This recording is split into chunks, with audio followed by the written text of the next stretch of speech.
Champagne flute shattered against the marble floor. The same moment Elise Morgan's heart did. The ballroom of the Crestmore Hotel fell silent, 300 pairs of eyes turning toward the sound. But Elise barely noticed the golden liquid pooling at her feet, or the fragments of crystal scattered like fallen stars. Her gaze was locked on her husband's face. Roland Hayes, the man who had promised her forever just 7 years ago, now standing beside a blonde woman half his age, his hand possessively wrapped around her waist.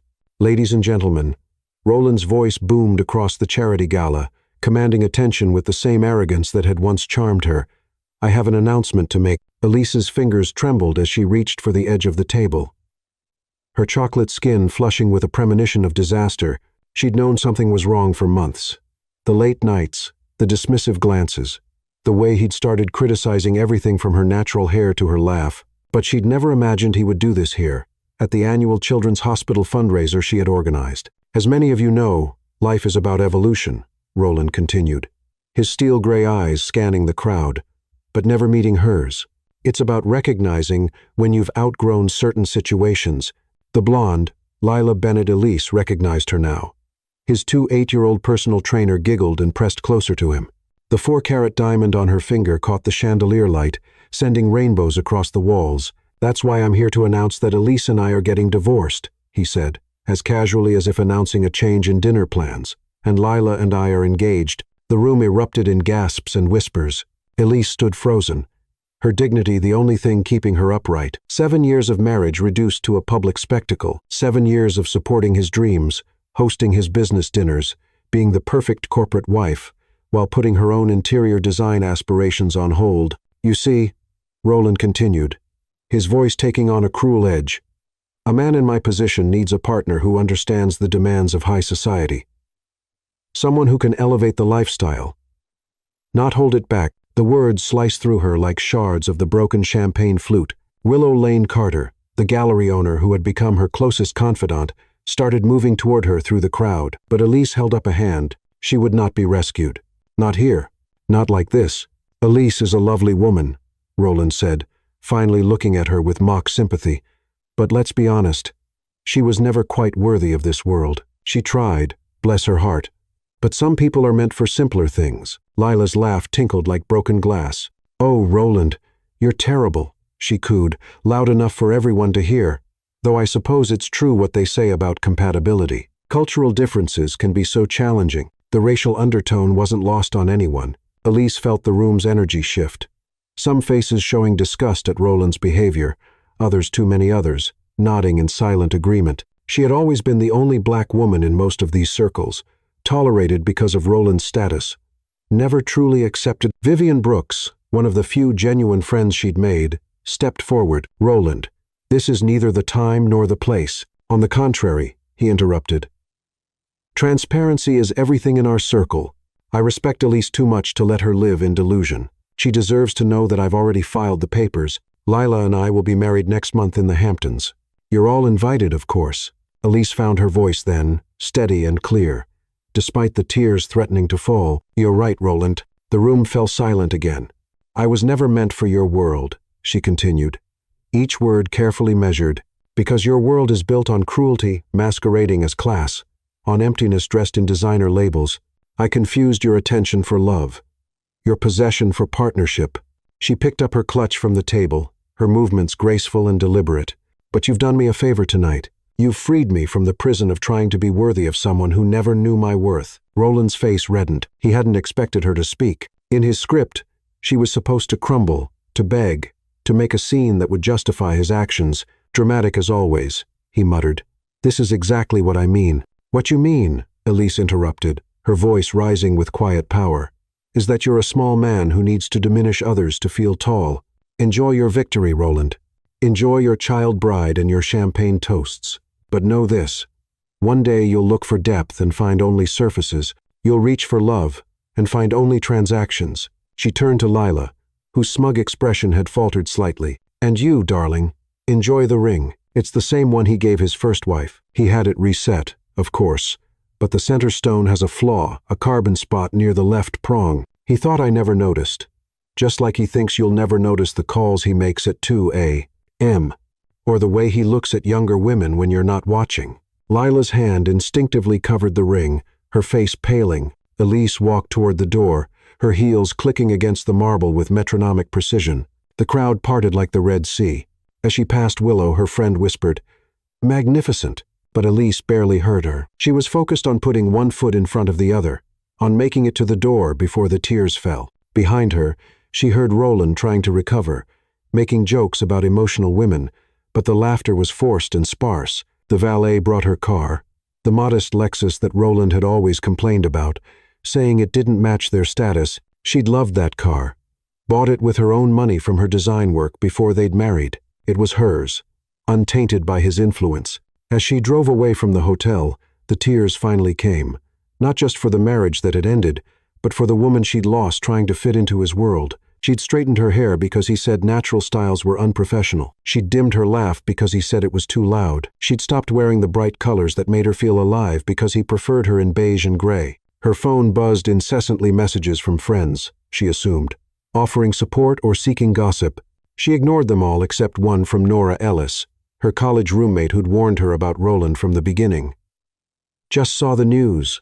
I'm flying in from Chicago. Wine and wisdom waiting." Elise pulled into the driveway of the house she'd soon have to leave, a monument to Roland's ego with its cold, modern lines and colorless palette. She'd tried to warm it with art and textiles, but he'd always complained, moving her additions to the guest rooms where they wouldn't clash. Inside, she found he'd already been there. His closet was empty, his office cleared. On the kitchen counter was a manila envelope, the divorce papers, and a sticky note in his handwriting, "Be out by month's end. The house is in my name." She laughed then, a bitter sound that echoed in the empty space. Of course it was. Everything was in his name. He'd insisted on it for tax purposes, and she'd trusted him. Why wouldn't she? She'd loved him. But as she climbed the stairs to their bedroom, her bedroom now, something shifted in her chest. The humiliation was transforming into something else. Determination, perhaps. Or maybe just the first spark of remembering who she was before she'd become Mrs. Roland Hayes. In the closet, behind his abandoned suits, she found them. Her design portfolios from college. Hidden away since their wedding, she pulled them out, dust motes dancing in the light from the window. The sketches were bold, vibrant, full of the passion she'd buried, trying to be worthy of a man who would never see her value. Tomorrow she would cry again. Tomorrow she would face lawyers and moving trucks, and the dismantling of a life. But tonight, she spread the portfolios across the bed and remembered the girl who'd dreamed in color, who'd believed she could transform spaces and lives with beauty and intention. That girl had been worthy all along. Chapter 2. The Ruins. Elise woke to find her entire world had been screenshot, shared, and dissected across social media before her morning coffee had finished brewing. The video of Roland's announcement had gone viral overnight. Someone had filmed the entire humiliating spectacle. The comments ranged from supportive to cruel, but it was the headline that made her stomach turn. Investment banker dumps wife for younger model at charity event. As if her 7 years of marriage could be reduced to a tabloid cliché, she stood in the kitchen of her new apartment, a modest 2-bedroom in Brooklyn that cost more than most people's mortgages, and tried not to compare it to the Manhattan penthouse she'd left behind. The space was smaller than Roland's home office, but the morning light streaming through the windows was honest and warm, nothing like the cold designer lighting he'd insisted on. Her phone rang. The divorce lawyer, J. Parker, a sharp woman Vivian Brooks had recommended. "I've reviewed the prenup," Jade said without preamble. "It's ironclad. You'll get the amount specified, $50,000 and nothing more." He kept everything in his name, every asset protected, $50,000 in New York that might last her 6 months if she was careful. 7 years of marriage. And she was worth less than his monthly entertainment budget. What about alimony? The prenup waives it. You signed it, Elise. She had, 3 days before their wedding, when Roland had presented it as just a formality that proved their love was about more than money. She'd been so in love, so trusting, so stupid. "There is one thing," Jade continued, "the humiliation clause. The prenup states that neither party can publicly embarrass the other. His announcement at the gala, filmed and now viral, is a clear violation.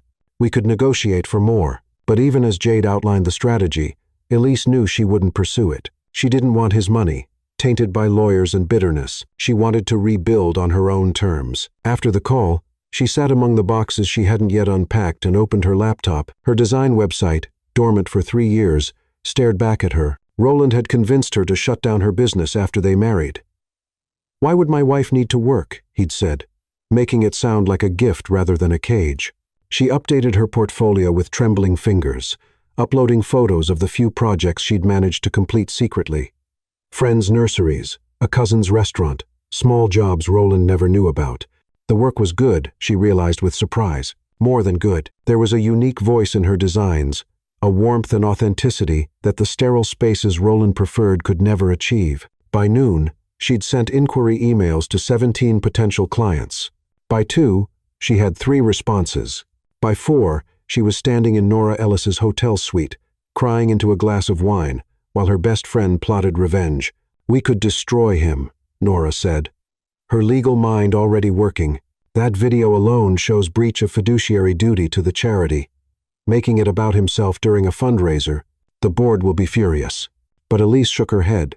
"I don't want to destroy him, Nora. I want to forget he exists. Honey, he publicly humiliated you. He called you unworthy, and proved he was right.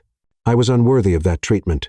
I was worthy of so much more." Nora studied her friend's face, seeing something new there beneath the pain. "You're different. I'm remembering who I was before I became what he wanted."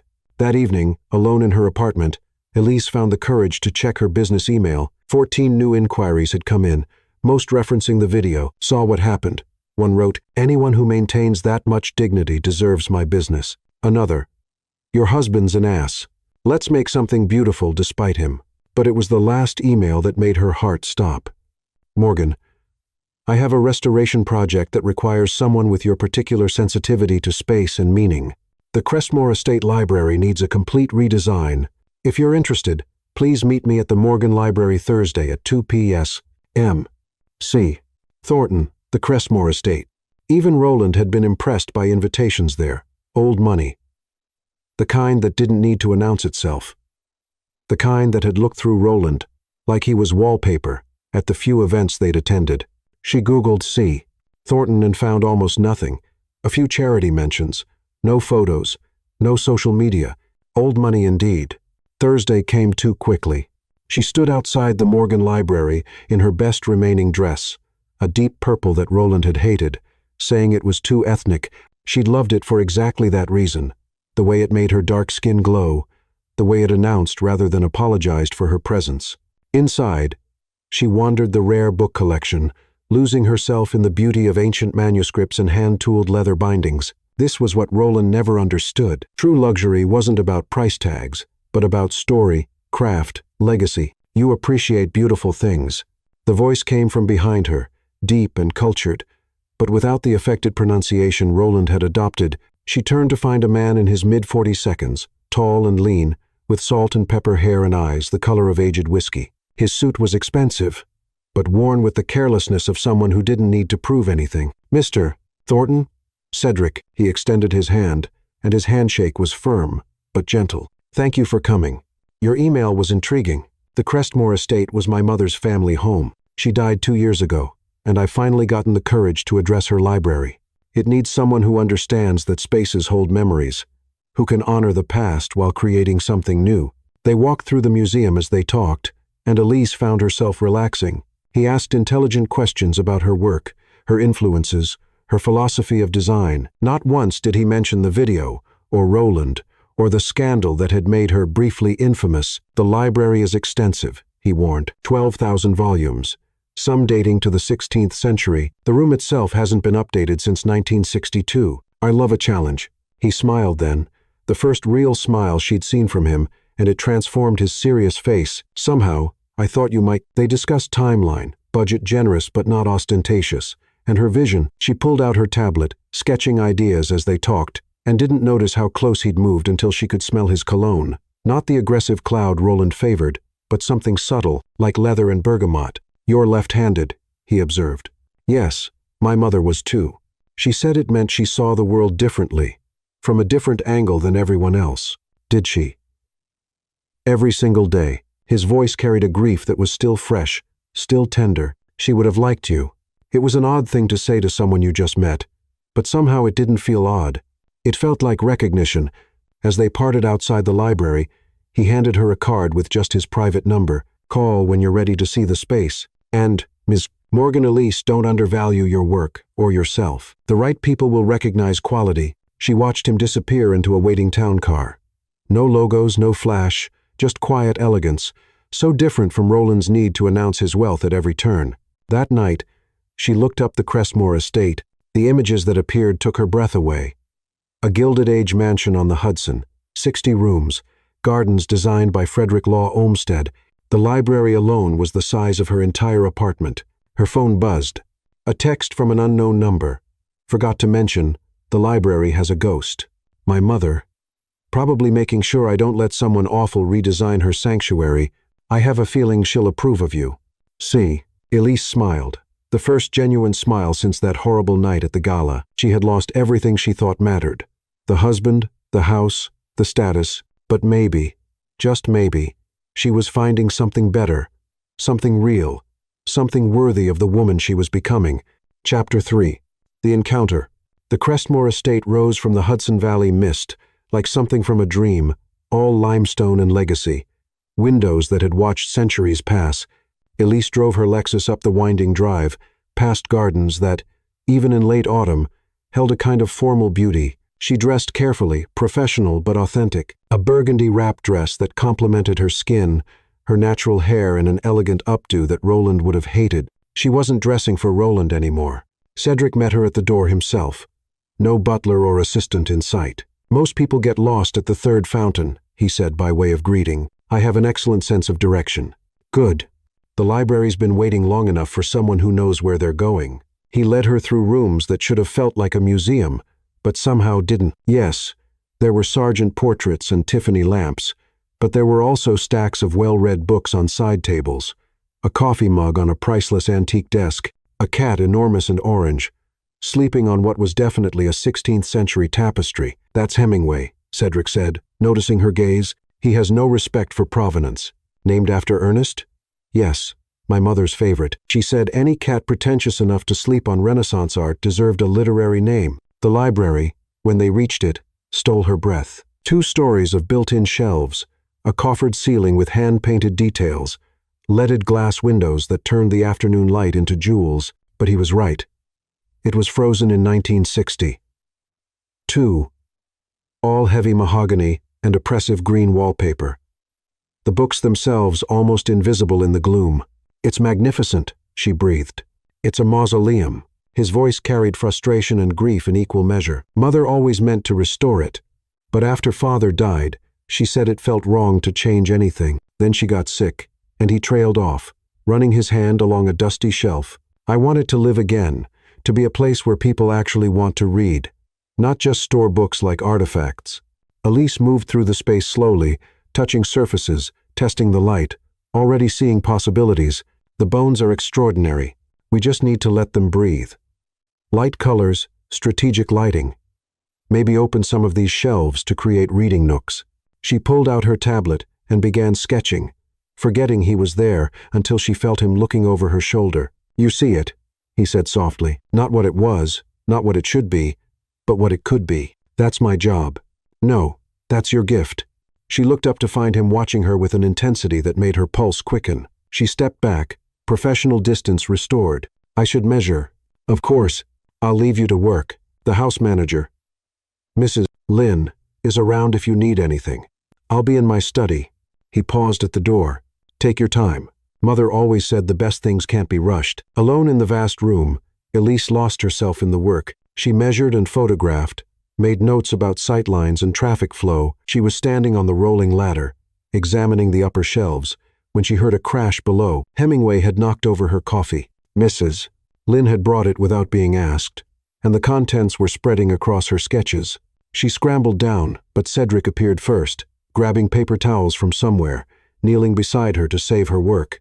I'm so sorry, he said, glaring at the cat, who seemed utterly unrepentant. Hemingway has opinions about people, usually negative ones. Actually, I think he knocked it toward the blank papers. Look, my sketches are fine. They were both on their knees, faces close as they examined the salvaged drawings. She could see the gold flecks in his brown eyes, the way his hair curled slightly at his collar. You're right, he said, but he wasn't looking at the sketches anymore. Hemingway might actually like you. That's unprecedented. The moment stretched between them, charged with possibility. Then her phone rang Roland's ringtone, because she hadn't bothered to change it yet. The spell broke. I should. She stood quickly, declining the call.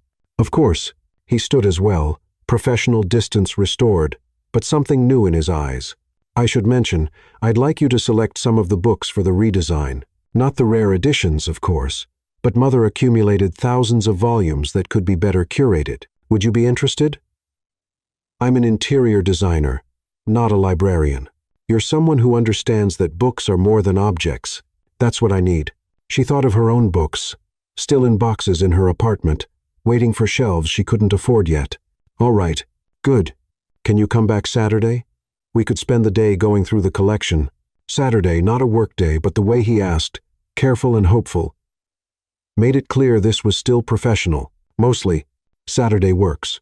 He walked her to her car, Hemingway trailing behind like a feline chaperone. Your husband, Cedric said suddenly. He's a fool. She'd wondered when the subject would arise. Everyone knew about the video by now. Ex-husband, or soon-to-be, still a fool?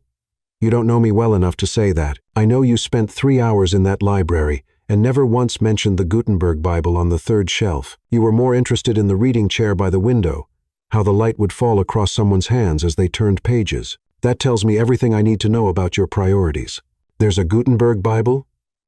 His laugh was rich and unexpected. Second shelf, actually. But you just proved my point. As she drove away, watching the house disappear in her rearview mirror, her phone rang again. This time, she answered. Finally, Roland's voice, irritated and impatient. I need you to sign some papers for the house sale. Have your lawyer send them to mine. Don't be difficult, Elise. The contempt in his voice when he said, little design jobs made her grip the steering wheel tighter. Actually, I am busy. I'm working on the Crestmore estate. Silence then.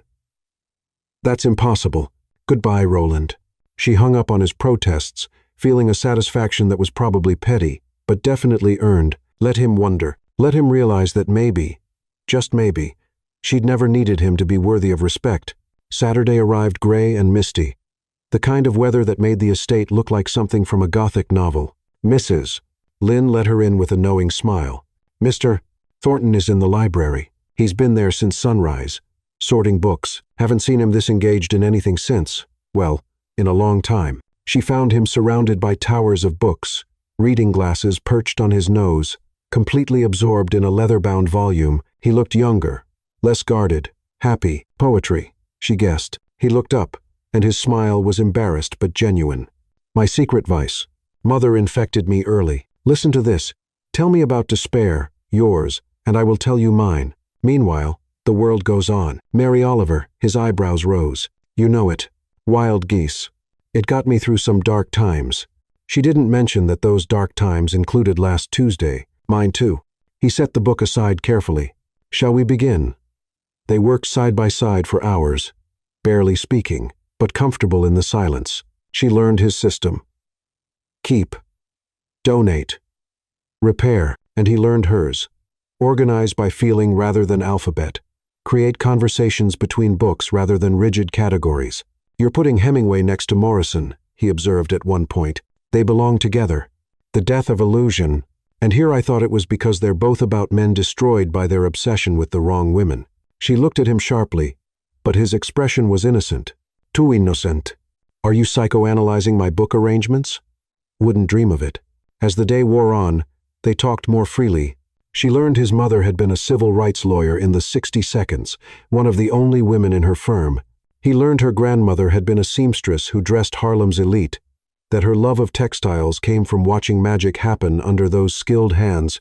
Is that why you married him? Cedric asked suddenly, then looked horrified. I'm sorry, that's none of my... It's fine. She considered her answer. I married him because he seemed to offer stability. Safety. My father left when I was 12, and I thought someone like Roland, someone so aggressively permanent, could never disappear. But he did anyway. Just took longer and hurt more. They were sitting on the floor by then, surrounded by books, sharing Chinese takeout that Mrs. Lynn had mysteriously produced. My wife left me for my business partner, Cedric said quietly. 5 years ago. Said I was too absorbed in my work, too distant. She was right. I'm sorry. Don't be. We were wrong for each other from the start. getting married because it's expected, because it's what people of our class do. It's a terrible reason to bind your life to someone. What's a good reason? He was quiet for so long she thought he wouldn't answer. Then, when being with them makes you more yourself, not less. When they see who you really are and choose to stay anyway. Their eyes met across the scattered books, and something shifted in the air between them, not attraction, that had been there from the beginning, but recognition, understanding. Her phone buzzed. Nora texting. You okay? Roland's been calling me, trying to find you. Reality intruded. She stood, brushing dust from her jeans. I should go. Of course. He stood as well, then hesitated. Elise, I should tell you. I don't usually. I hired you for your talent. Not I know, but I know that, too. He smiled, rueful and boyish. My mother always said I was transparent as glass. She sounds like she was wonderful. She would have. He stopped, shook his head. Saturday, same time, it's a date. The words were out before she could stop them. I know what you mean. And he did. As she drove home, she thought about recognition, about seeing and being seen. Roland had looked at her every day for 7 years and never really saw her at all. Cedric had known her for 2 weeks and somehow saw everything. It thrilled her. It terrified her. It felt like coming home. Chapter 4. The Slow Bloom. The first snow of winter fell the day Elise discovered Cedric Thornton wasn't who she thought he was. She'd been working in the Crestmore library for 6 weeks. Their Saturdays having evolved into a comfortable routine, he'd help her sort books in the morning. They'd share lunch. Then she'd work on design plans while he read in the corner, occasionally offering thoughts that were surprisingly insightful for someone who claimed to know nothing about interior design. You have paint in your hair, he said this particular Saturday, reaching toward her before catching himself. May I? She nodded, and his fingers were gentle as they found the streak of sage green she'd been testing on the walls. His touch lingered a moment too long, and she felt it everywhere. Better. Perfect, she managed. Though she wasn't talking about her hair, they'd been dancing around this for weeks. The careful distance, the loaded silences, the way they found excuses to stand just a little too close when examining color swatches or book spines. She told herself it was nothing, that she was imagining the way his eyes followed her, the way his whole demeanor softened when she walked into a room. Then Mrs. Lynn appeared with a tea tray and a worried expression. Mr. Thornton, I'm sorry to interrupt, but the Times is calling again about the acquisition. Cedric's face darkened. Tell them no comment. What acquisition? Elise asked after Mrs. Lynn left. He hesitated.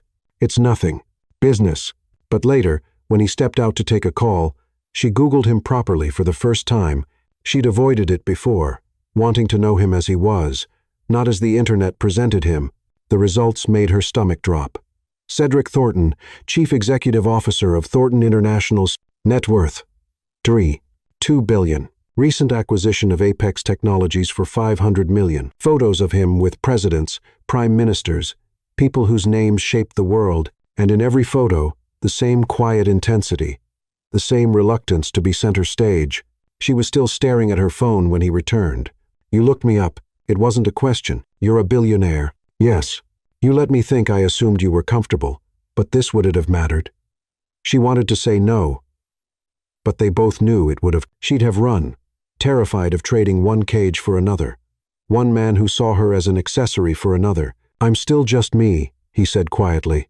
The man who can't organize books alphabetically and reads poetry when he can't sleep and watches you work because you're the most fascinating person I've ever met. Cedric, I know you're not ready. I know you're still healing.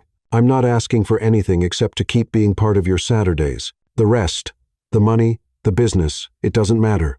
Not here. She looked around the library, their sanctuary from the world, and made a choice. Show me your favorite poem. His smile was answer enough. They settled into the window seat he'd insisted she design into the space, and he pulled out a worn volume of Rumi, reading in his quiet voice while snow fell outside. She found herself watching his hands, the way they cradled the book like something precious. You're not listening, he said without looking up. I'm listening to something. Their eyes met, and the air between them crackled. He set the book down slowly, his hand coming to rest near hers on the cushion, not touching, but close enough that she could feel the warmth. Elise. Her phone shattered the moment. Roland's lawyer. The divorce papers needed another signature, reality crashing back. I should go, she said. Stay. The word was soft but urgent. Not for just stay. Finish your work. Let me drive you home later. The roads will be terrible. She stayed. As afternoon melted into evening, they worked in companionable silence. She caught him watching her sometimes, his expression soft and unguarded. Once, bringing her tea, his fingers brushed hers, and neither pulled away immediately. "Tell me about your dream project," he said as they sat by the fire. Miss Lynn had lit. "If you could design anything." "A community center," she said without hesitation, "beautiful but functional. A place where kids could discover art and adults could take classes and everyone could feel like they belonged." Why that? Because beauty shouldn't be just for people who can afford it. Because everyone deserves spaces that make them feel valued. He was quiet for so long. She wondered if she'd said something wrong. Then, "My mother would have loved you. You keep saying that because it keeps being true." The snow was falling harder now, and Mrs. Lynn appeared to announce the roads were officially dangerous.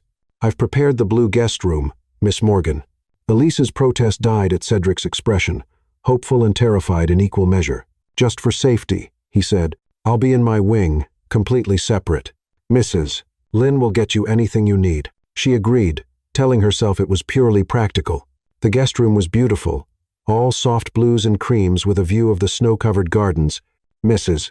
Lynn had left her toiletries and a selection of clothes that would mysteriously fit perfectly.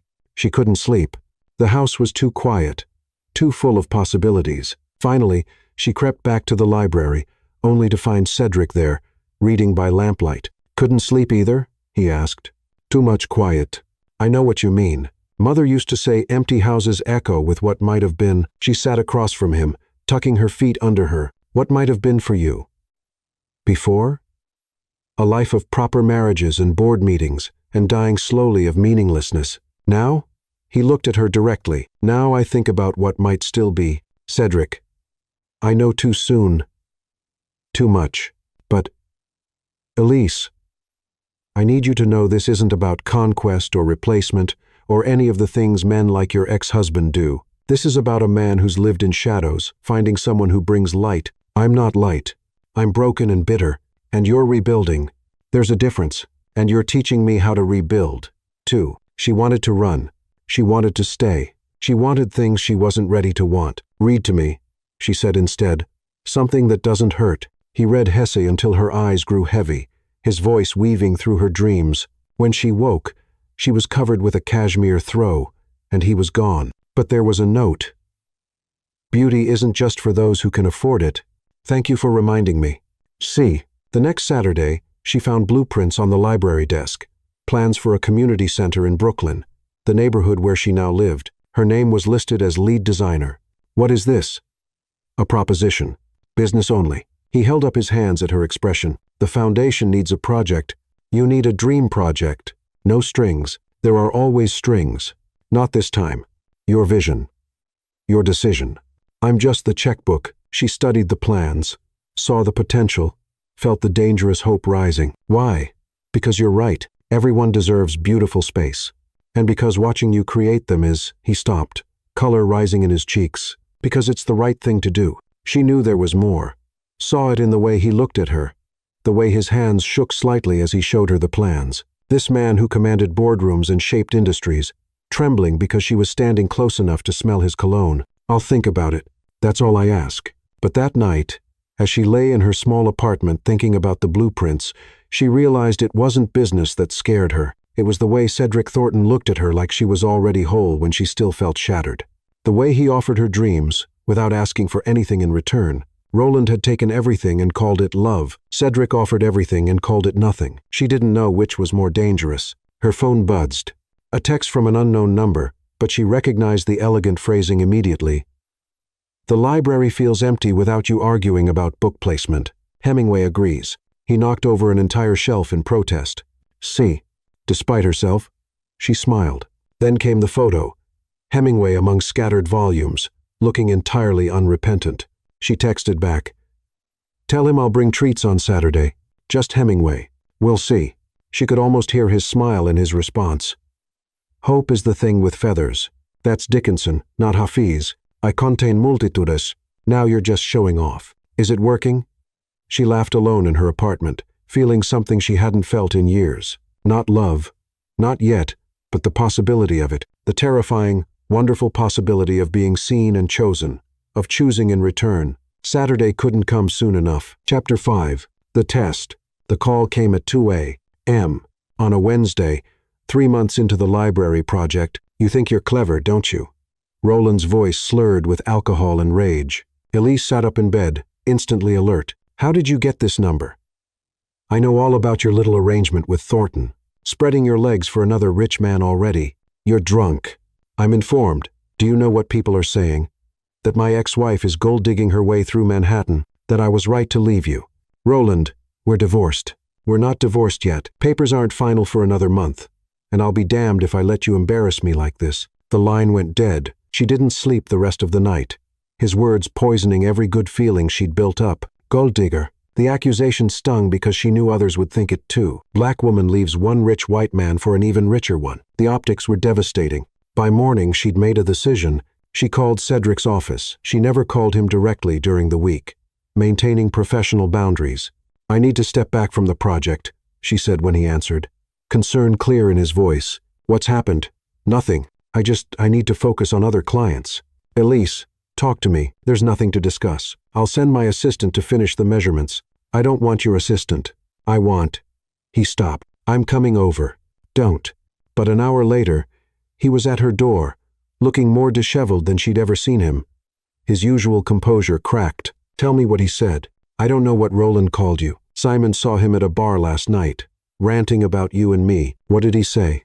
She turned away, but Cedric caught her hand gently. Please. He called me a gold digger, said everyone would think she couldn't finish, and you believed him.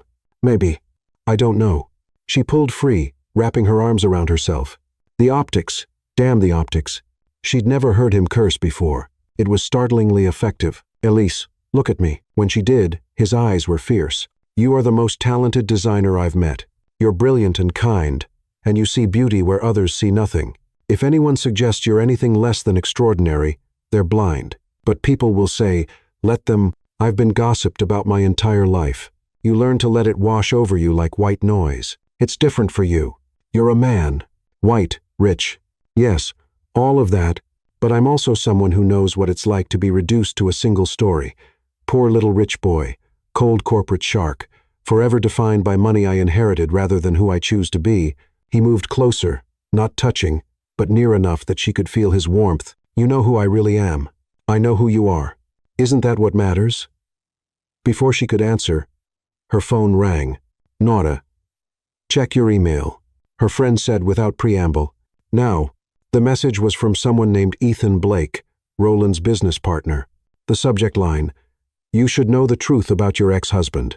She opened it with trembling fingers, Cedric reading over her shoulder. Photos, documents, evidence of Roland transferring assets to offshore accounts. Proof that Lila Bennett wasn't his first affair, just his most public. Screenshots of messages where he'd called Elise degrading names to his friends years before their separation. But it was the last attachment that made her sink into a chair. A video from 2 years ago, Roland at a poker game, drunk and laughing. Marriage is just another investment. You put in minimum capital, maximize returns. Elise is beautiful enough for the photos, compliant enough for the lifestyle. Best part? She actually thinks I love her. Cedric's hand found her shoulder, steady and warm. Why would Ethan send this? She whispered. The answer came in another email, this one from Lila Bennett. Ethan showed me everything. Roland's been stealing from everyone, including me. I'm leaving him. Thought you should know you're not the only one he fooled. I'm sorry for my part in hurting you. Elise laughed, bitter and broken. So I wasn't special. He didn't leave me for her. He just left. Elise, I need to be alone. No, Cedric said firmly. That's exactly what you don't need. He guided her to the couch, made tea with surprising efficiency in her tiny kitchen, then sat beside her. Not touching, just present. He never loved me, she said finally. His loss, you don't understand. 7 years. I gave him 7 years, thinking if I just tried harder, loved better, changed more. Stop. His voice was sharp. You did nothing wrong. Love isn't something you earn by diminishing yourself. How would you know? The words came out harsher than intended, because I did the same thing, bent myself into shapes, trying to be what my ex-wife wanted. The perfect society husband, the walking wallet. I disappeared so completely I forgot who I was. Until? until I met someone who saw me, really saw me. Not the money or the name or the connections, just the man who reads poetry badly and can't organize books and loses entire afternoons watching her work because she makes creation look like dancing. The air between them hummed with possibility. "I'm not ready," she whispered. "I know. I may never be ready. I'll wait." "That's not fair to you. Hope is always fair." Her phone rang again. This time it was Simon Crestmore, Cedric's assistant. His usually calm voice panicked. "Is Mr. Thornton with you? There's a situation." Cedric took the phone, his face darkening as he listened. "I'll handle it. What's wrong?" "Roland. He's at the estate, demanding to see me. He's making a scene." "Oh, God. Cedric, I'm so sorry. Come with me." "What?" "Come with me. Face him. Show him he has no power over you anymore." She wanted to refuse, to hide, to run, but something in Cedric's eyes, trust, maybe, or faith, made her nod. The drive to the estate was silent, but Cedric's hand found hers across the console, and she didn't pull away. They could hear Roland before they saw him, his voice carrying across the grounds. "I know you're in there, Thornton. Too scared to face me." He was standing by the fountain, disheveled in a way she'd never seen him, his perfect image cracking. When he saw them approaching together, his face went purple. "You whore!" he spat at Elise. Cedric stepped forward, but Elise caught his arm. "No, this is mine to handle." She walked toward her ex-husband, remembering another confrontation months ago, when she'd had to maintain dignity while he destroyed her publicly. This time was different. This time, she wasn't his to destroy. "You're drunk, Roland. Go home." "Home? You mean the apartment I'm renting?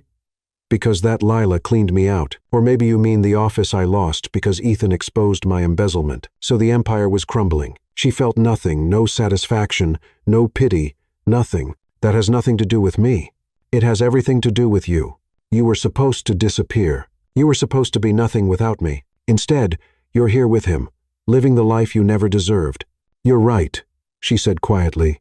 "I never deserved the life you gave me. I deserved so much better." He lunged forward, but Cedric was there, catching Roland's wrist in an iron grip. "Touch her, and I'll destroy what's left of your life," Cedric said, his voice deadly calm. "I'll make sure every crime you've committed is prosecuted, every hidden account exposed, every dirty secret published. You can't, I can. I choose not to because Elise has more grace than you deserve. But test me again, and that changes." Security had arrived. Discreet men in dark suits positioned themselves strategically. "Leave," Cedric continued. "Don't contact her. Don't speak her name. Pretend she never existed. The way you did when you were married to her." Roland looked between them, something breaking in his expression. "She's nothing special. You know, you'll get bored. Men like us always do. Men like you, perhaps. But I'm nothing like you." Cedric's arm came around Elise's waist, protective and sure. "I know value when I see it." As security escorted Roland away, he threw one last look back, not at Elise, but at the estate, at the world he'd never quite managed to enter, despite all his striving. Elise was shaking. Cedric guided her inside to the library where everything had started. "I'm sorry," she said. "For what?" "For bringing drama to your door.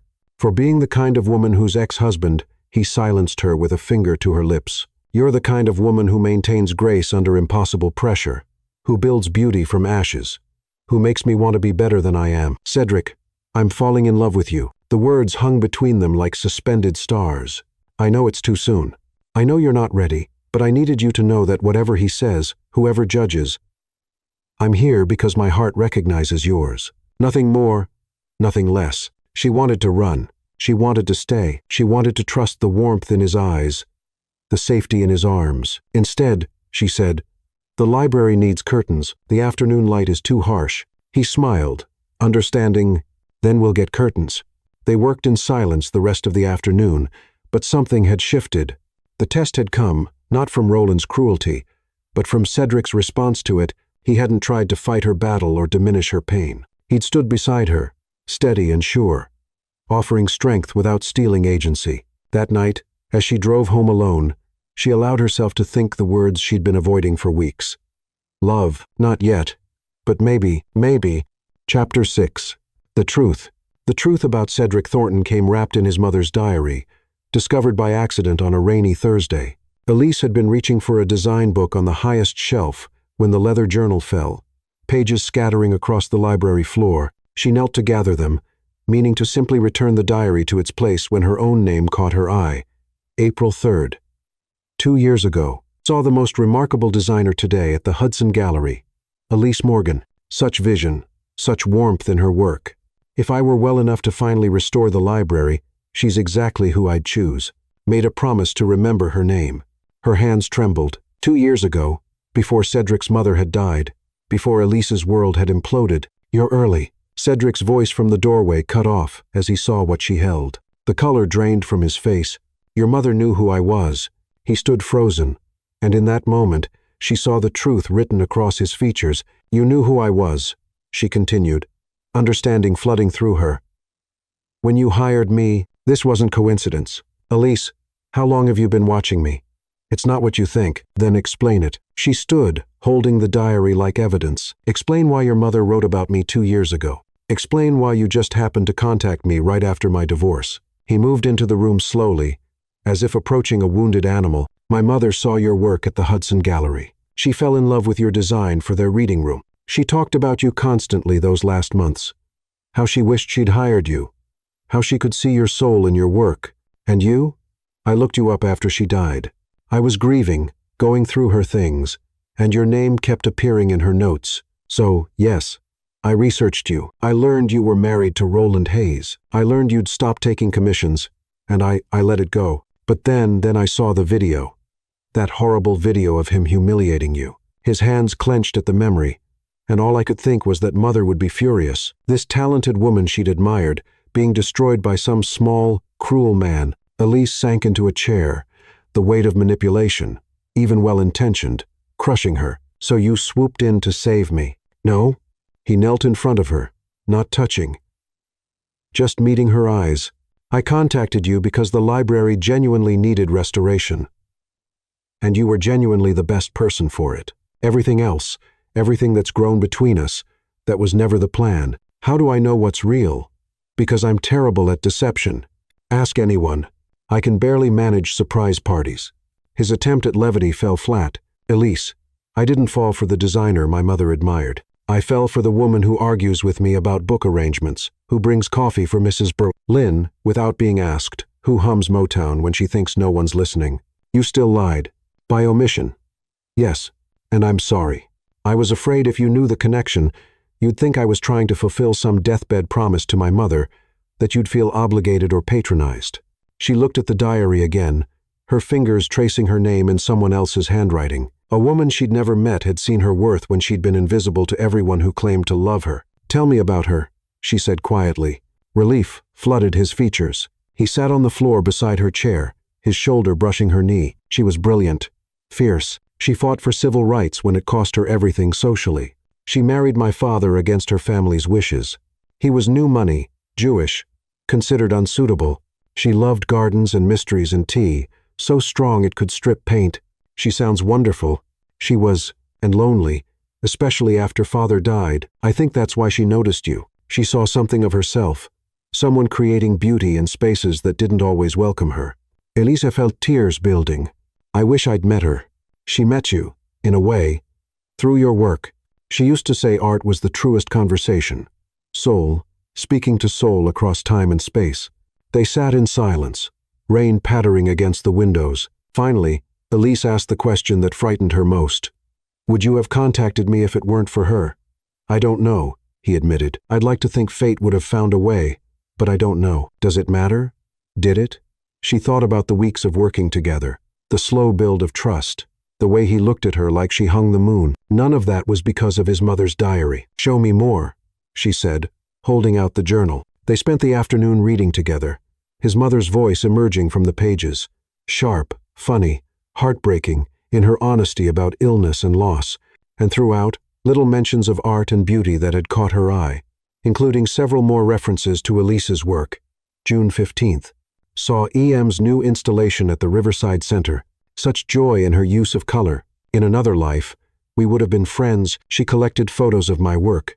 Elise wondered aloud. They're in her study. I didn't want you to see them and think what you thought. Anyway, show me. Eleanor Thornton's study was exactly what Elise would have expected. Organized chaos, books everywhere, photos covering one entire wall. And there, In a corner dedicated to art that moved her were printouts of Elise's designs. "She saw me," Elise whispered. "When I was invisible, she saw me." "That's what she did," Cedric said. "She saw people, really saw them.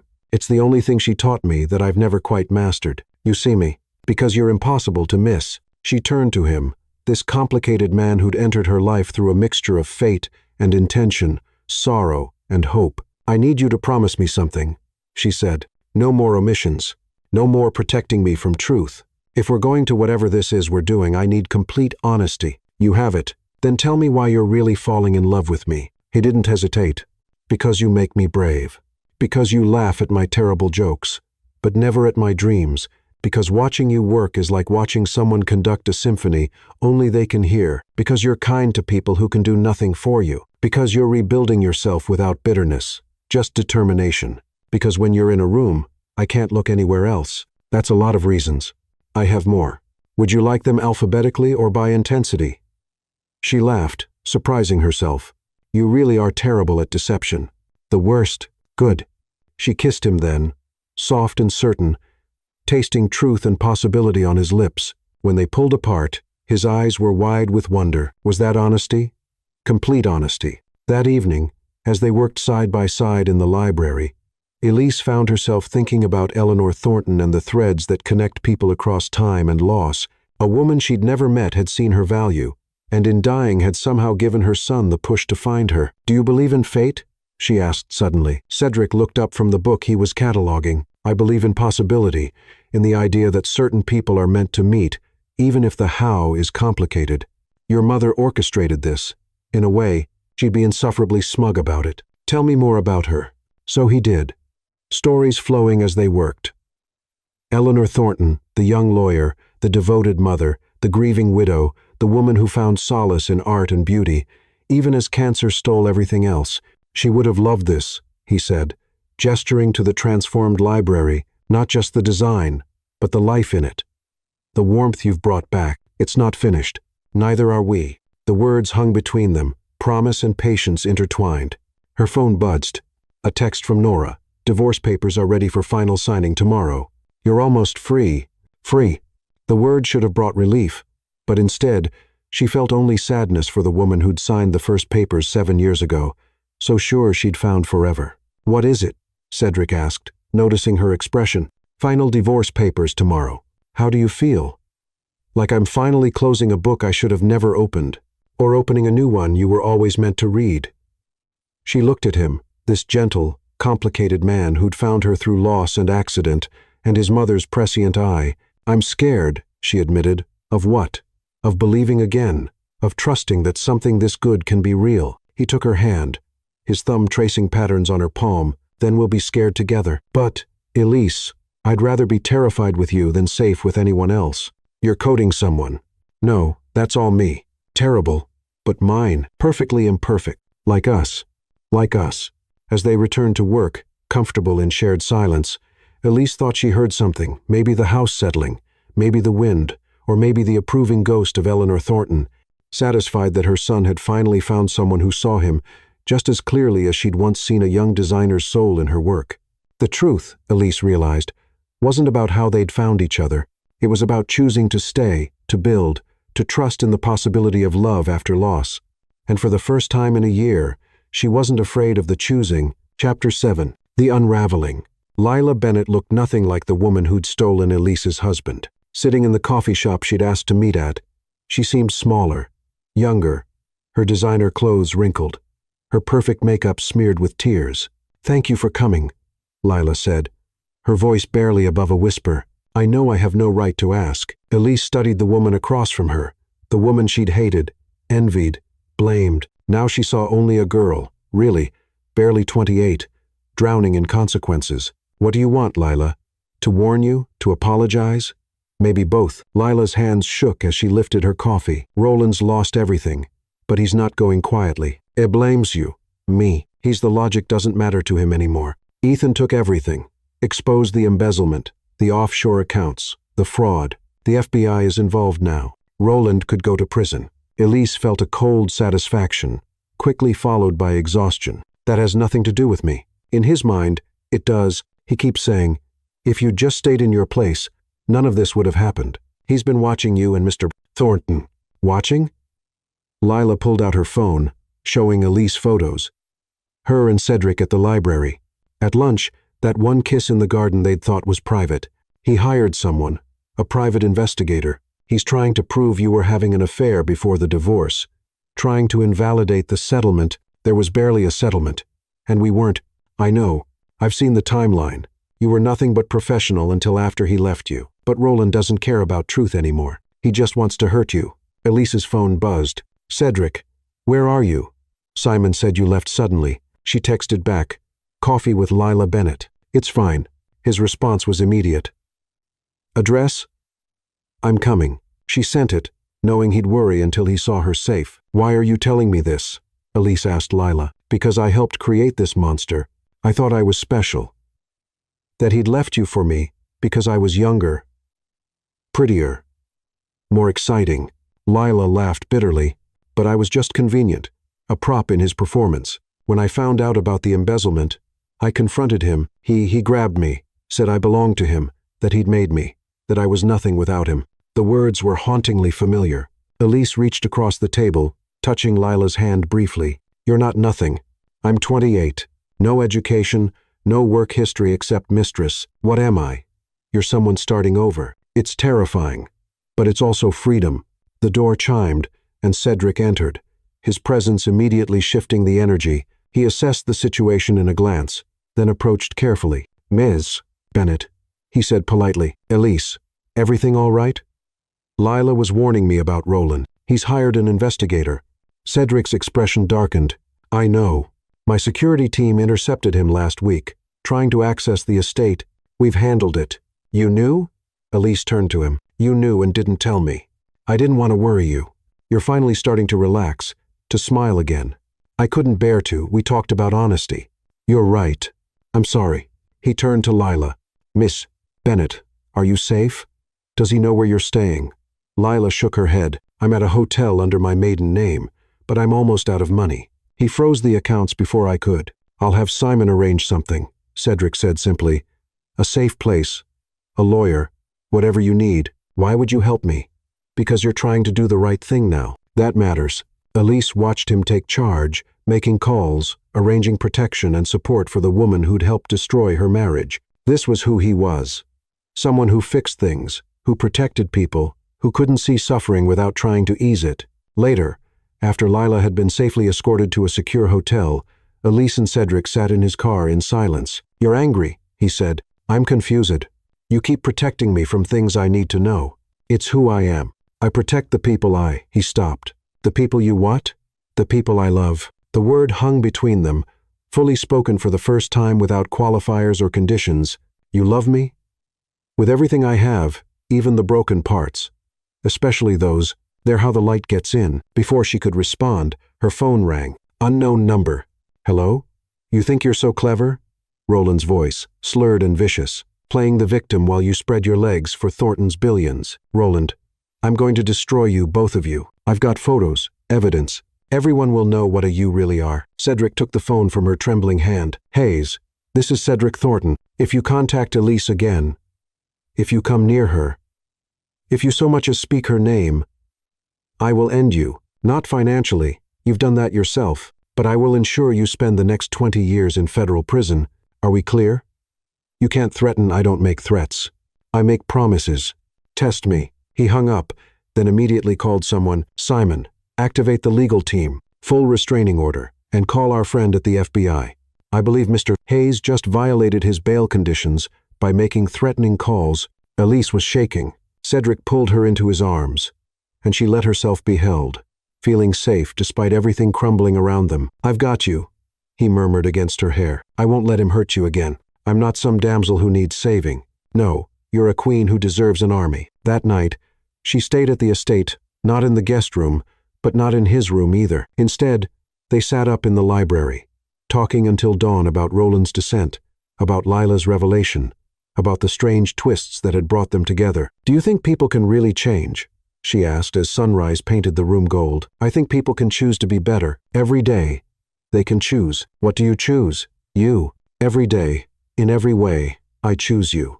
Even with all this drama, especially with it, you're worth fighting for, Elise Morgan. Her phone buzzed. Nora. Turn on the news. The headline made her stomach drop. Investment banker Roland Hayes arrested on federal embezzlement charges. The footage showed Roland being led away in handcuffs, his perfect image finally completely shattered, but it was the follow-up that made her gasp. Photos of her and Cedric from The Investigator. Sold to the tabloids with salacious headlines about the billionaire's new toy. I'm sorry, she said to Cedric. This is going to hurt your reputation. My reputation? He laughed.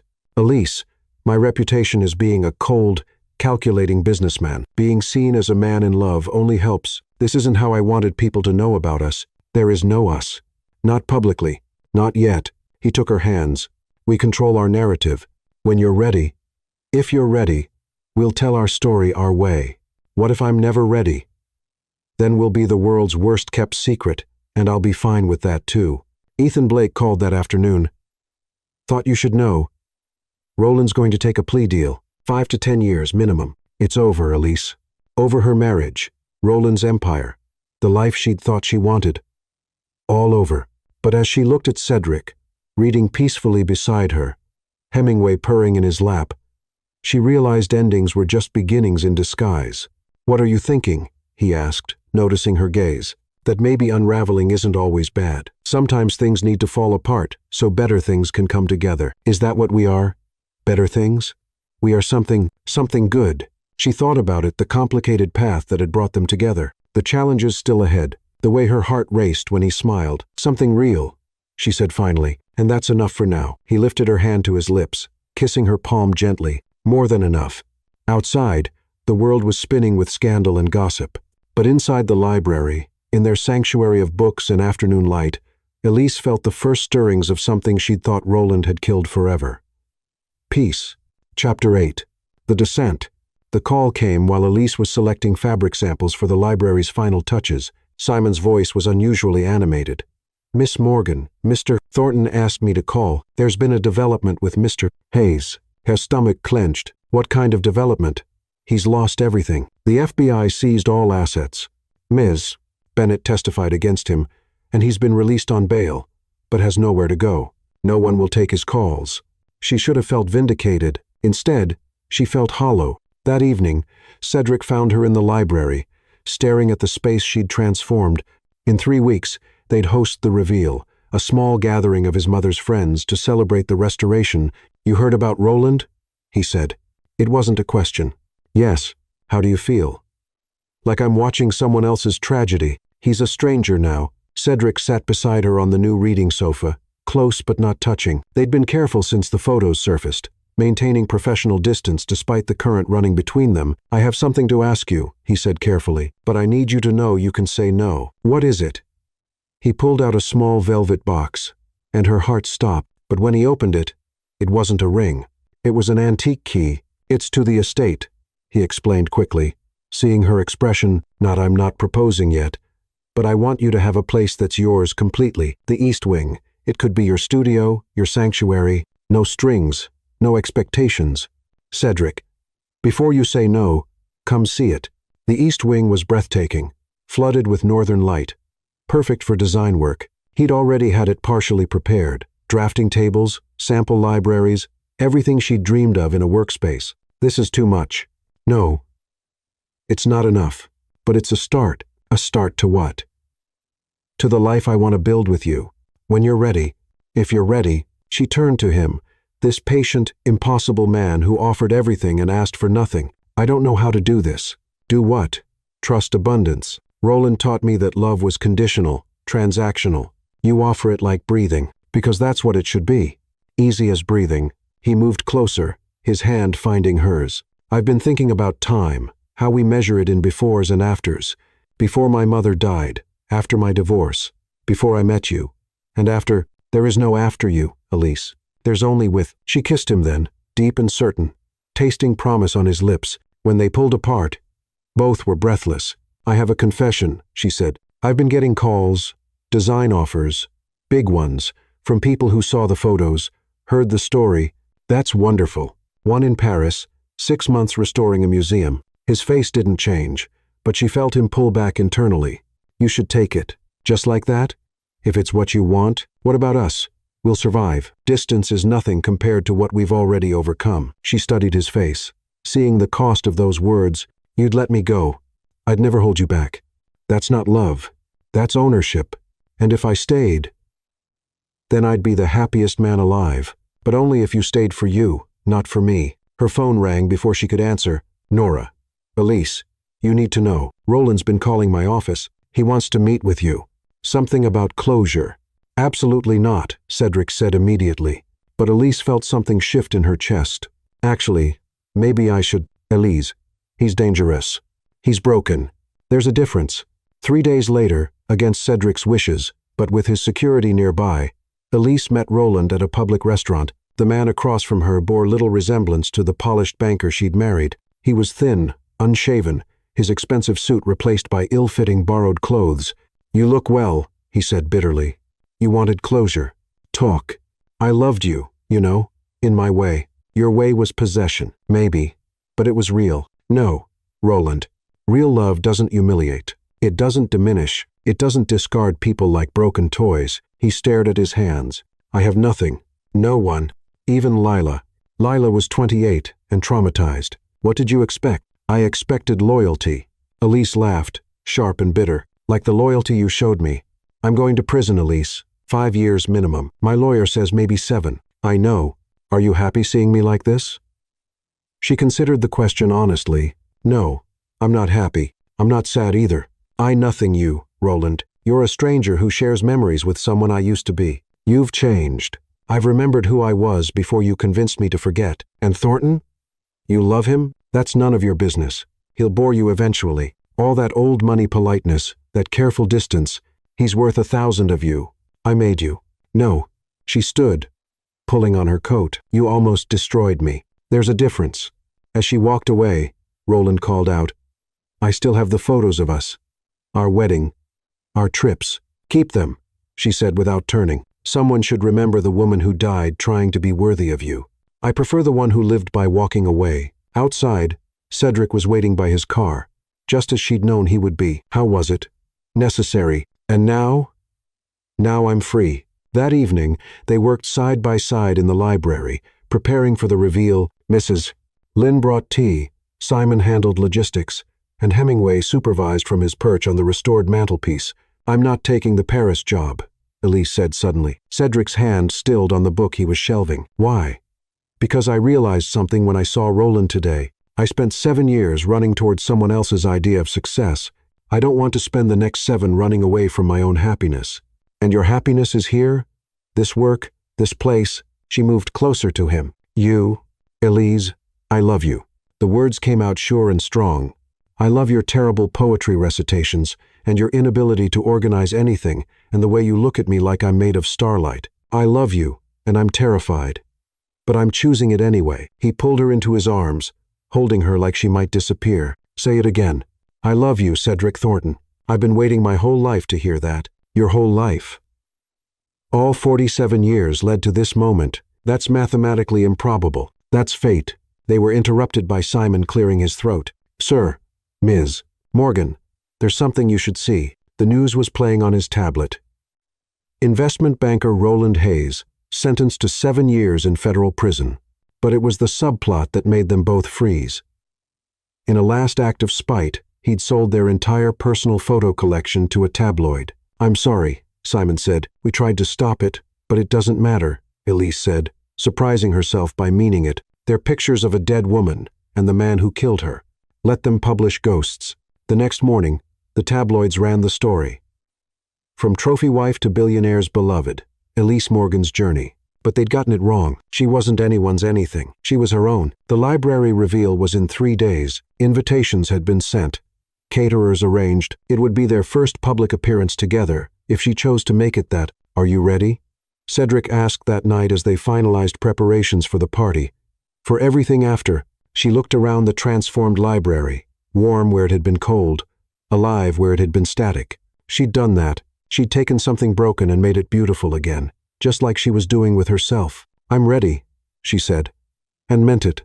In prison, Roland Hayes would read about the reveal in a week-old society page, seeing photos of his ex-wife radiant in emerald green, standing beside Cedric Thornton as they unveiled the restored Crestmore Library. He would notice how she glowed, how Cedric looked at her, how the room itself seemed to celebrate her vision, and for the first time, he would understand what he'd lost, not a possession or a trophy, but a woman whose light he'd tried to extinguish, only to watch her burn brighter without him. The descent was complete, not hers. She'd risen his. Chapter 9. The Preparation. The morning of the library reveal arrived crisp and bright, light streaming through the restored windows like a benediction. Elise stood in the center of the transformed space, checking every detail for the 100th time. The sage green walls perfectly complemented the original woodwork. The new reading nooks invited contemplation. The collection, carefully curated and reorganized, seemed to breathe with new life. "You've checked that shelf 4 times," Cedric observed from the doorway, coffee in hand. "It hasn't moved. I need everything perfect." "It already is. Your mother's friends are coming, society people who knew me as Roland's wife. They'll be looking for flaws, for proof that I don't belong." He crossed to her, setting down his coffee to take her hands. "They'll be looking at a master designer who transformed a mausoleum into a sanctuary. And if they can't see that, they're not worth worrying about." "Mrs." Lynn appeared with her tablet. "Miss Morgan." The time-style section called, "They want to photograph the library for their design issue." "Tell them no," Cedric said immediately. "This is private." "Actually," Elise said slowly, "tell them yes, but only the room, not us." "Are you sure?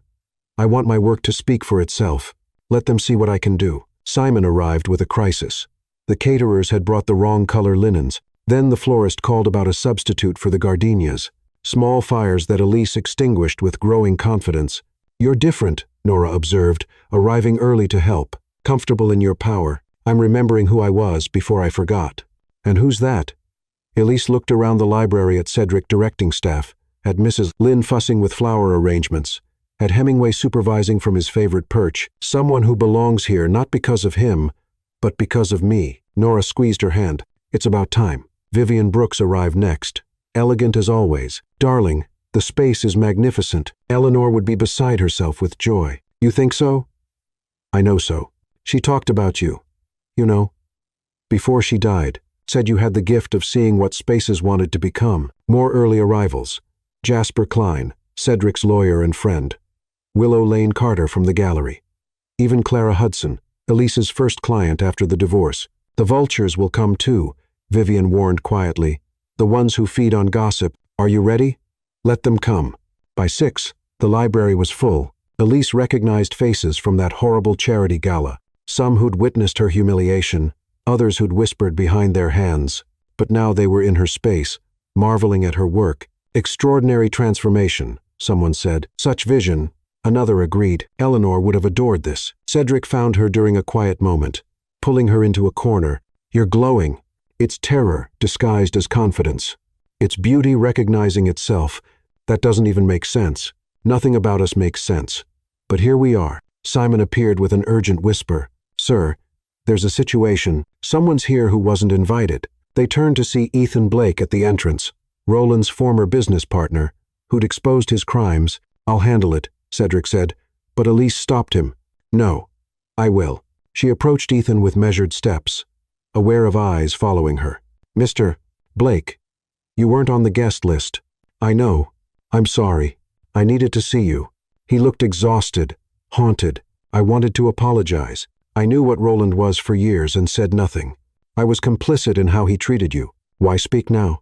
Because Lila came to me, desperate and terrified, and I saw what he really was, what I'd enabled." He pulled out an envelope. "These are documents you should have proof that you contributed more to his success than he ever acknowledged. If you ever need them for your reputation.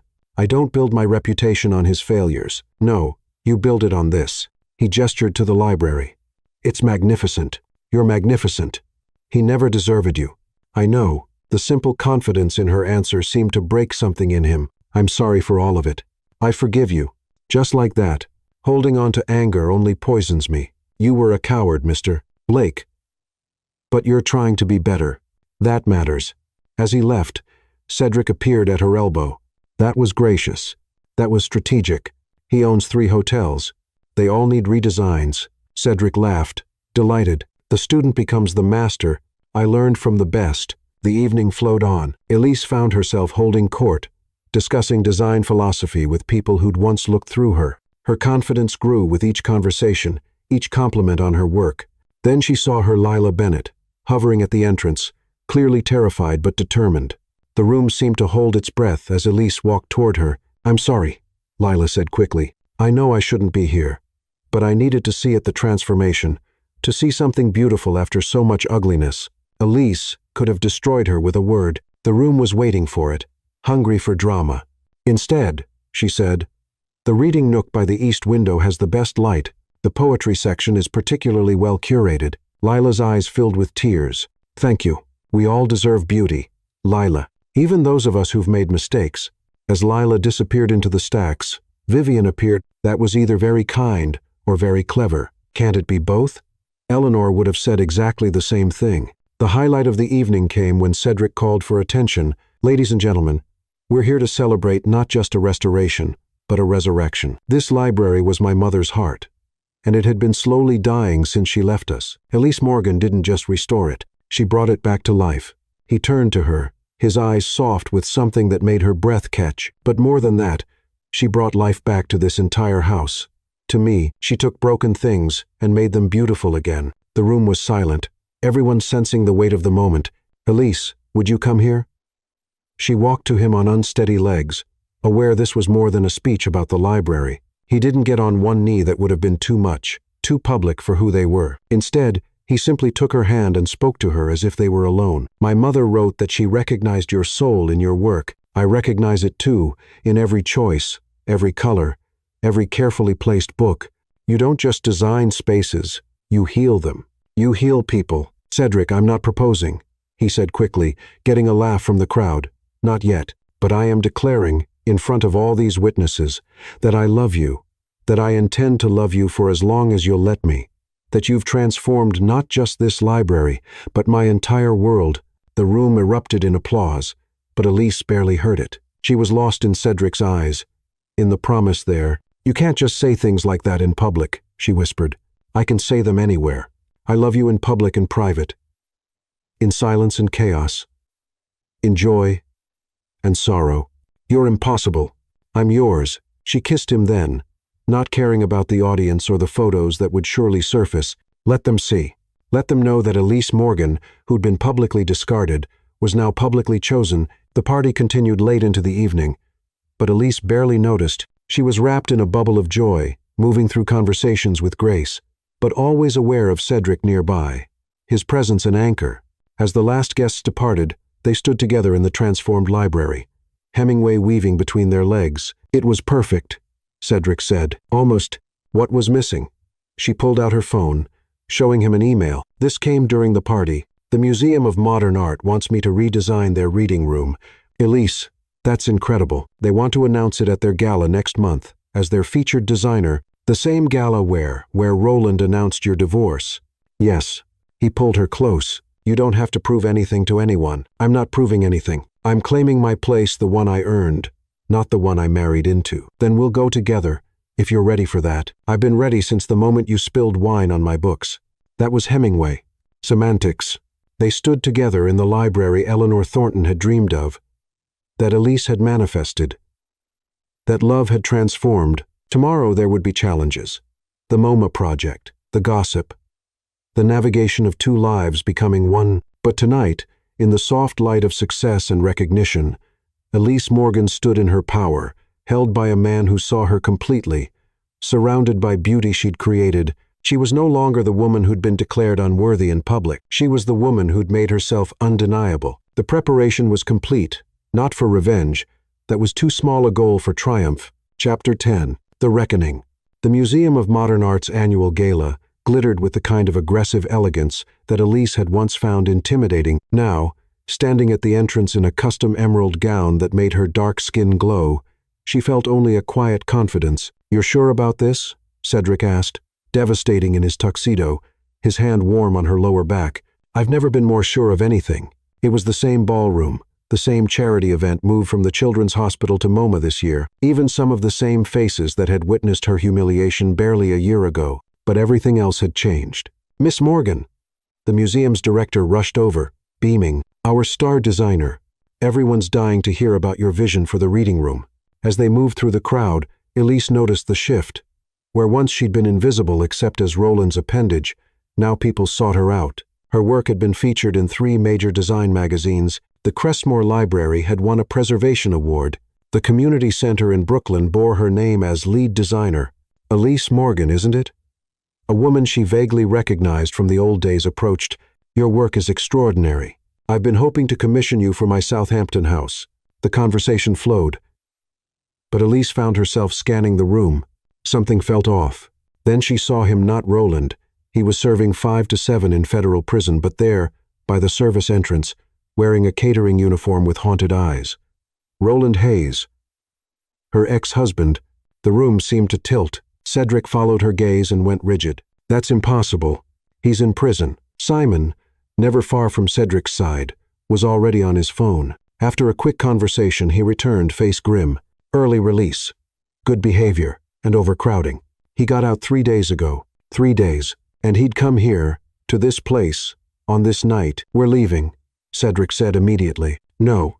Elise's voice was still. I'm not running. Not anymore. She watched Roland move through the room with practiced invisibility, the way servants were trained to be unseen. He was serving champagne to people who'd once courted his favor. The mighty hadn't just fallen, they'd been erased. Ladies and gentlemen, the museum director called for attention. Tonight we celebrate transformation. Our reading room, closed for decades, will be reborn thanks to the vision of Elise Morgan, whose work brings warmth and humanity to every space she touches. Applause filled the room. Elise moved to the microphone, aware of Roland frozen by the kitchen door, tray trembling in his hands. Thank you, she began, her voice clear and strong. A year ago, in this very room, I learned that the life I'd built was an illusion. I was told publicly that I was unworthy of the world I'd tried so hard to enter. The room was silent, everyone remembering. That moment broke me, but in breaking, I discovered something remarkable. I had been trying to be worthy of the wrong things, of someone else's definition of success, of love that came with conditions and requirements. She found Cedric's eyes in the crowd, drew strength from the pride there. This past year, I've learned that worthiness isn't granted by others. It's claimed by ourselves. It's in the work we do, the beauty we create, the grace we maintain when the world tries to make us small. Movement caught her eye. Roland was approaching not with threat, but with something else. Desperation, maybe, or recognition. Security started forward, but Elise held up a hand. Every space tells a story, she continued, eyes on her ex-husband. Some stories are about what was, but the best designs, the ones that truly transform, are about what could be. Roland stopped a few feet away, this close.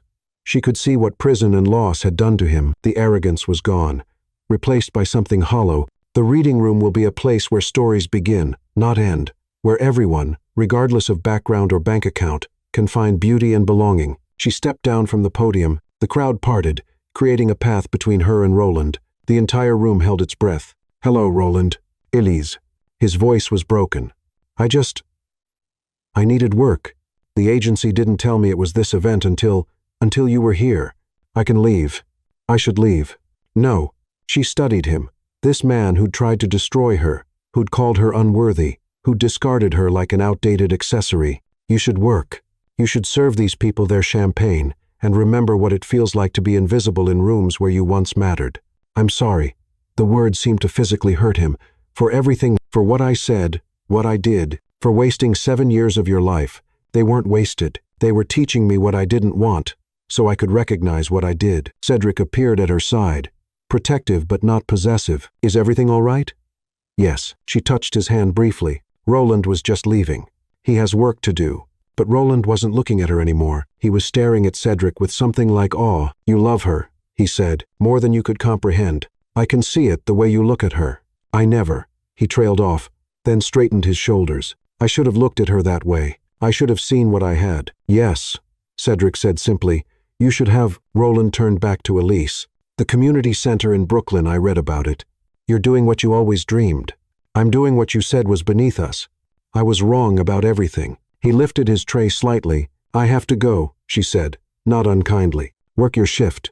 Earn your wages. Build something from nothing. It's what I did. As he walked away, disappearing back into his invisible role, Elise felt something release in her chest. Not forgiveness. He hadn't earned that. Not satisfaction. His suffering brought her no joy resolution. "Are you all right?" Cedric asked quietly. "I'm perfect." And she was. As the evening continued, as she discussed her vision for the reading room, as she accepted congratulations and commissions, she kept catching glimpses of Roland serving drinks, clearing plates, being looked through by people who'd once feared his influence. "You could have destroyed him completely," Vivian Brooks murmured at one point. "One word from you, and he'd have been thrown out. Why would I waste words on someone who no longer exists in my world?" Near midnight, as the gala wound down, Elise found herself on the same terrace where, a lifetime ago, she'd fled to hide her tears. This time, she stood tall, champagne in hand, Cedric beside her. "Look," he said, pointing to the sky. "Stars in Manhattan. Sometimes, if you know how to look, you can see light even in the darkest places. That's either profound or terrible. Both. I'm consistently both." She laughed, leaning into him. "I love you. Still? More. Even after tonight, especially after tonight. You let me handle it my way. You didn't try to save me or fight for me. You stood beside me. Always." Simon appeared with their coats. "The car's ready whenever you are." As they prepared to leave, Elise saw Roland one last time. He was collecting glasses, his shoulders bent with exhaustion. For a moment, their eyes met across the room. She didn't smile, didn't nod, didn't acknowledge him at all. She simply turned away, taking Cedric's arm, walking toward her future. But as they passed the service area, she heard her name, Elise. She paused but didn't turn. "You were always worthy," Roland said quietly. "I was the one who wasn't." She walked on without responding. There was nothing left to say. In the car, Cedric pulled out a small box. "I was going to wait, but if that's a ring, it's not." "Open it."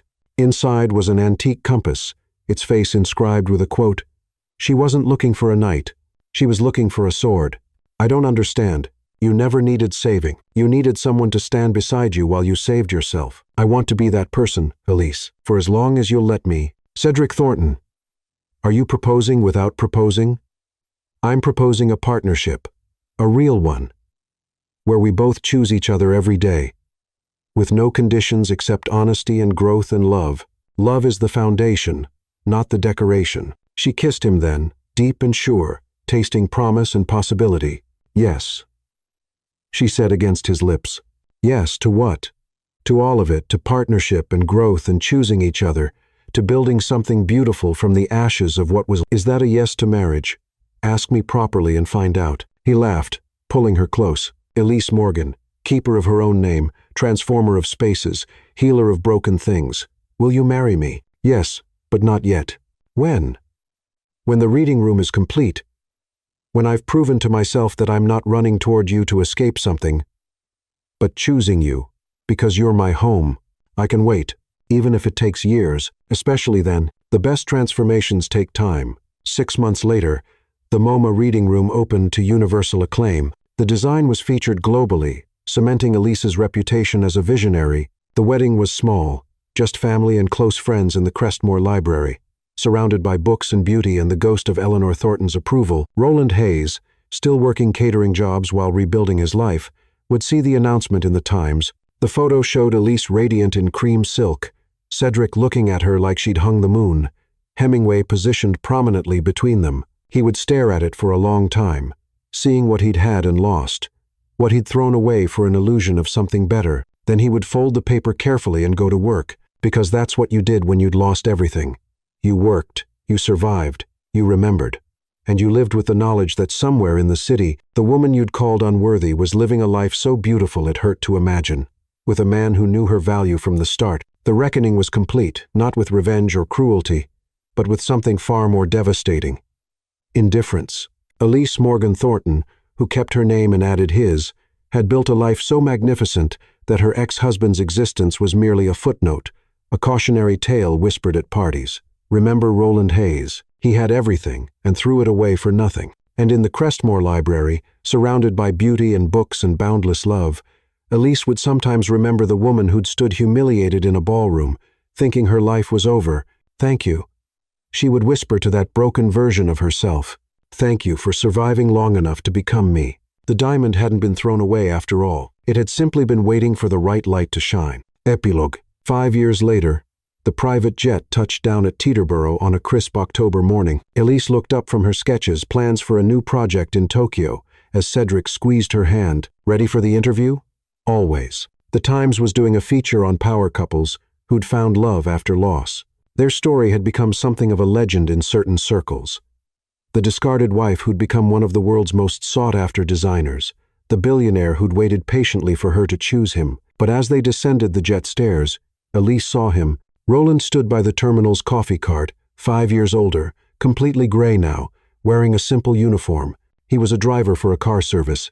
She recognized the logo. Their eyes met across the tarmac. Time stopped. Then Roland did something unexpected. He smiled, not bitter or false, but genuine, and raised his coffee cup in a small salute, an acknowledgement, a blessing. Maybe. Elise nodded once. The smallest recognition, then she walked on, her hand in Cedric's, toward the car, waiting to take them to their interview, their life, their future. Behind them, Roland watched the jet being serviced, watched the couple disappear into a Bentley, watched the life he'd thrown away drive off into a Manhattan morning. "That's your ex?" his coworker asked, having heard the stories. "No," Roland said quietly. "That's the woman I never deserved to have." He finished his coffee and went back to work. Some reckonings never end. They just teach you to live with the echo of what you lost. While the diamond you discarded illuminates someone else's world. And in that Bentley, Elise Morgan Thornton leaned against her husband's shoulder and smiled. She'd won not by destroying him, but by becoming herself. The greatest revenge was a life well lived, and hers was magnificent.